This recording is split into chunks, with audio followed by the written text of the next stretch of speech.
दोस्तों, आज हम दूसरे तरीके की बात करेंगे। एक ऐसा तरीका जो हर कोई आपको नहीं बताता है, लेकिन जो बात मैं आगे बताऊंगा आपका दिल खुश हो जाएगा। आज आप इस वीडियो में जानेंगे, राम नाम के नाद में खुद को पूरी तरह खो जाओगे। मैं आपको वही बात में बताऊंगा जो आप जानने वाले हैं, ताकि आप इसे देखकर समझ जाएं और घर बैठकर आजमाना शुरू कर देंगे। और दोस्तों, सबसे पहले एक छोटी सी बात, हर नाम में एक कंपन होता है, हर शब्द में एक तरंग होती है, पर राम का नाद साधारण कंपन नहीं है। ये ऐसा नाद है जो जब सीधे होठों से निकलकर भीतर तक जाता है तो सिर्फ कानों तक सीमित नहीं रहता, वो दिल, विचार और आत्मा तक पहुंचता है। इसलिए हम राम का जप केवल शब्द के तौर पर नहीं करते, हम उसे अपनी धमनियों में, अपनी सांसों में, अपनी धड़कन में उतारने की कोशिश करते हैं। अब ध्यान से सुनना, जो बताने वाला हूं वो आपकी पूरी सोच बदल देगा। जप ऐसा होना चाहिए कि आप खुद को भूल जाएं, अपना अहंकार, अपना ध्यान हर उस चीज से हटाकर केवल उस ध्वनि में डूब जाएं। ये मत सोचो आसपास लोग क्या कहेंगे, आपकी आवाज कैसी लग रही है और आप सही तरीके से कर रहे हैं या नहीं। बस आंखें बंद करो और दिल से बोलो, राम राम राम। धीरे धीरे एक ताल बनाओ, सांस के साथ बोलो और हर राम को महसूस करो। सिर्फ सुनो ही नहीं, उसके भीतर के कंपन को अपने अंदर अनुभव करो। जब आप लगातार राम राम राम बोलते हो तो दो चीजें होने लगती है। पहला, मन का बाहरी शोर घटता है, दूसरा, आपके भीतर एक स्थिरता जन्म लेती है।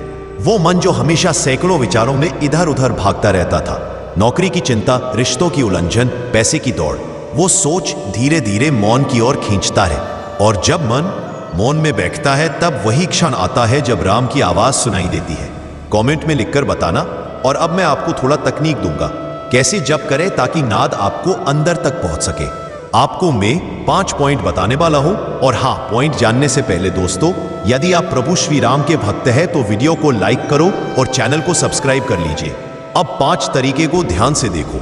1, बैठने की मुद्रा। सीधा बैठिए, कमर सहज, कंधे ढीले और आराम से बैठे ताकि शरीर का तनाव न हो। 2, आंखें बंद करें, बिना किसी दृश्य रुकावट के नाद तेजी से भीतर जाएगा। 3, सांस पर ध्यान, गहरी लंबी सांस लो, नाक से शांति से। सांस में राम का पहला अक्षर पकड़ो और सांस छोड़ते हुए पूरा राम बोलो। 4, लय पकड़ो, तेज नहीं, धीमी स्थिर लय में बोलो, जितनी बार उतनी बार राम, और हर बार उसे महसूस करो। धैर्य रखो, शुरू में मन भटकेगा, यह सामान्य है। भटकने पर दोबारा धीरे धीरे जप में लौट आओ, हार मत मानो। दोस्तों, असली जादू तब शुरू होता है जब यह जप सिर्फ बोल ही नहीं रहता, वह व्यवहार बन जाता है। जब आप रोज 5-10 मिनट इस तरह बैठना शुरू करोगे तो आप पाएंगे कि आपकी सांसें भी उसी ताल पर चलने लगती हैं, आपकी धड़कन भी उस नाद से ताल मिलाती है। और फिर अचानक वह छोटी सी दीवार जो आपके और अनुभव के बीच बनी थी टूटने लगती है। अगर आपको ये बातें अच्छी लग रही हैं तो कमेंट में लिखकर बताना। और यहां सबसे बड़ा सच, जब आप नाद में खो जाते हो तो बाहर की हर चीज राम बनने लगती है। हवा राम कहने लगती है, पेड़ के पत्ते राम का संगीत बन जाते हैं, पानी की बूंदें भी राम राम सा जप कर दिखती हैं। ये अतिशयोक्ति नहीं है और यह अनुभव है। आपके अंदर की संवेदनशीलता इतनी बढ़ जाती है कि आप हर चीज में राम का प्रतिबिंब देखने लगोगे। अगर आप ये बात समझ गए तो आज से ही आपका जीवन बदल सकता है। एक छोटी सी साधना आजमाइए और मैं आपको चरण दर चरण बताता हूं। 1, रोज सुबह या शाम को एक शांत जगह चुनिए, 5 मिनट से शुरू करिए। 2, आंखें बंद कीजिए, गहरी सांस लें, पहले 10 बार धीमे धीमे राम बोलिए। 3, अगले कुछ दिनों में समय बढ़ाइए, 10 से 20, 20 से 30 मिनट तक, लेकिन समय बढ़ाते वक्त लय न खोना, गुणवत्ता मात्रा से ज्यादा महत्वपूर्ण है। 4, जब मन भटके तो आदतन उसे तुरंत दोष मत दीजिए, बस प्रेम से वापस लाओ। जप में लौटना ही साधना है। यहां तक देख लिया तो अब आगे जो बताऊंगा वो हर भक्त को जानना चाहिए। और हां, वीडियो पसंद आ रहा है तो दिल से एक लाइक करो और कमेंट में लिखो जय श्री राम। अब आगे ध्यान से सुनो दोस्तों। कबीर ने कहा, साईं इतना दीजिए जामे कुटुंब समाए, मैं भी भूखा ना रहूं साधु ना भूखा जाए। यह बात यहां बहुत गहरी बैठती है। जब नाम लय में बस जाता है तो जिंदगी की उलझने अपने आप हल होना शुरू कर देती है। और अब जगह जगह अक्सर लोग पूछते हैं, क्यों मुझे तुरंत असर नहीं दिखता, या मैंने लाख कोशिश की पर कुछ नहीं हुआ। इसका कारण है धैर्य की कमी और सततता की कमी। राम नाम अचानक किसी जादुई बटन जैसा नहीं है जो दबाते ही सब बदल दे। यह एक प्रकार की सफाई है। धीरे धीरे पुरानी आदतें, पुरानी चिंताएं, पुरानी कंडीशन प्रतिक्रियाएं हटती हैं, पर यह हटना समय मांगता है। इसलिए रोज रोज की छोटी छोटी गलतियों से परिवर्तन नहीं होता है। और एक और महत्वपूर्ण बात, जप का तरीका।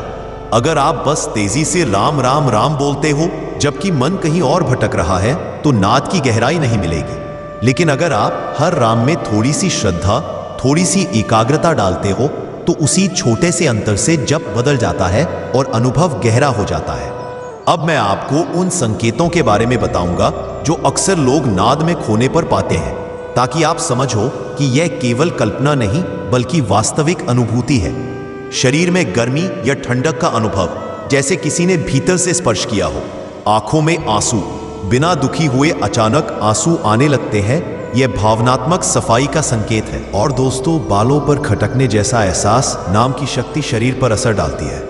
अचानक मिलती हुई शांति, सोचों का थमना और भीतर का प्रकाश सा अनुभव। जीवन में छोटे छोटे संकेत, किसी पुराने प्रश्न का हल अचानक मिलना, किसी रिश्ते में सहजता आना, अचानक किसी समस्या का समाधान मिल जाना। यदि आपके साथ हुआ होगा तो कमेंट में जरूर बताना। और दोस्तों, ध्यान रखो, ये संकेत हर किसी को तरह तरह से मिलते हैं। कोई शारीरिक अनुभूति बताएगा, कोई मानसिक शांति, कोई ड्रीम्स में उपस्थिति बताएगा। इसका मतलब यही है कि राम ने आपकी पुकार सुनी और वो भीतर से उत्तर दे रहा है। और हाँ, यही बात मैं अब आगे आपको बताने वाला हूँ। अभी मैं आपको एक ऐसा राज बताने वाला हूँ जिससे आप जब भी राम नाम लेंगे तुरंत कोई संकेत मिलेगा, और तब आप समझोगे कि राम आपकी पुकार सुन ही नहीं रहे बल्कि आपको उत्तर भी दे रहे। दोस्तों, अब आपसे एक सवाल पूछता हूँ, जरा दिल पर हाथ रखकर जवाब देना। दुनिया की हर चीज छूट जाती है, पैसा, रुतबा, रिश्ते, शोहरत, कुछ भी हमारे साथ नहीं जाता। लेकिन एक ऐसी शक्ति है जो हमें इस पार से उस पार तक सुरक्षित ले जाती है। वो है राम नाम। सोचो, जब बच्चा जन्म लेता है तो सबसे पहला शब्द क्या सुनता है? कोई ना कोई उसके कान में भगवान का नाम बोलता है। और जब इंसान अंतिम सांस लेता है तो लोग उसके कान में वही दिव्य शब्द दोहराते हैं, राम नाम सत्य है। मतलब जन्म और मरण दोनों के बीच सिर्फ एक ही पुल है, राम नाम। अब जरा ठहर कर महसूस करो, अगर हम रोज अपने जीवन में राम नाम का अभ्यास करेंगे तो आखिरी समय में ये नाम अपने आप हमारी जुबान पर आ जाएगा। उस घड़ी हमें न डर लगेगा, न अकेलापन, न पछतावा। बस लगेगा जैसे खुद भगवान राम हमें अपने धाम बुलाने आ गए हो। और राम नाम वो अमृत है जो हमारी आत्मा को अमर कर देता है। ये कोई साधारण जप नहीं, ये एक जीवित मंत्र है। और दोस्तों, शास्त्रों में कहा गया है, राम नाम वो नाव है जो भव सागर से पार कर देती है। अब सोचिए, एक नाव आपके सामने खड़ी है, सवाल सिर्फ इतना है कि आप उसमें बैठना चाहते हो या नहीं। तो दोस्तों, अगर आप भी इस जीवन से सुरक्षित पार होना चाहते हो तो एक पल भी समय मत गंवाओ और राम नाम को अपनाओ और बोलो, जय श्री राम, जय श्री राम, जय श्री राम।